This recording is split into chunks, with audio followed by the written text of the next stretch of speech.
थुंग थुंग एक अनाथ और साफ दिल का लड़का था। वह दिन भर गांव-गांव घूमकर अखबार बेचा करता था, लेकिन एक शाम अपने छोटे से घर की टूटी छत पर बैठकर रैंडम मैच में गेम खेल रहा था। तभी दूसरी तरफ से उसे एक लड़की की खिलखिलाती हुई हंसी सुनाई दी। सुनते ही वह अपना दिल वहीं हार बैठा और हकलाते हुए उसने पूछा, क्या मैं आपका नाम जान सकता हूँ? तभी दूसरी तरफ से आवाज आई, रा से रिमझिम, रा से रोशनी और रा से रिया।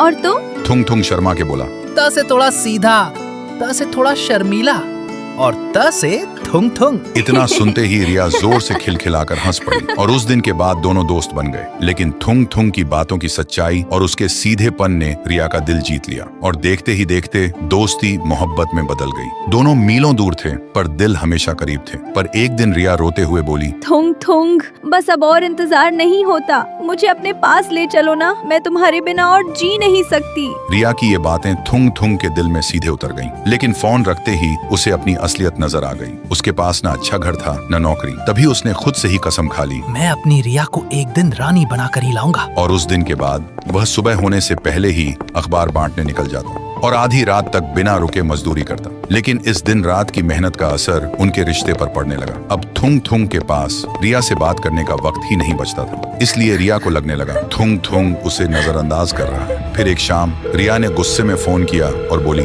तुम बदल गए थुंग थुंग, तुम पहले जैसे बिल्कुल नहीं रहे। दूसरे लड़कों को देखो, वो अपनी गर्लफ्रेंड को कितना वक्त देते हैं, और तुम तो 1% भी वैसे नहीं हो जैसा मैं चाहती थी। पता नहीं फिर भी तुमसे प्यार क्यों करती हूँ। इतना कहते ही रिया ने गुस्से में फोन काट दिया और उसी पल थुंग थुंग का दिल छलनी हो गया। वह वहीं टूटकर बैठ गया और खुद से पूछने लगा, मैंने क्या गलती की? मैं तो सिर्फ उसके सपने पूरे करना चाहता था, फिर मेरे साथ ही ऐसा क्यों हुआ?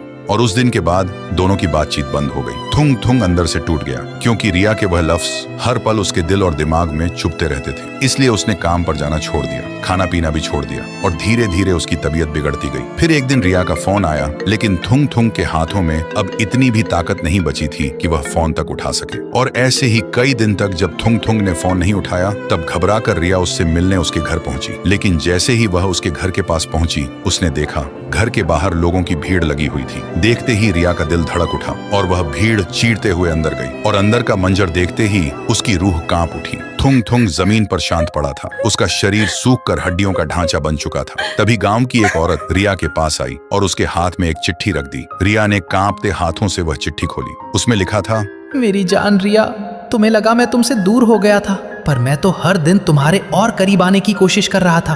काश तुम मेरी खामोशी समझ पाती। मेरी पूरी दुनिया सिर्फ तुम ही थी। खुश रहना, तुम्हारा थुंग थुंग।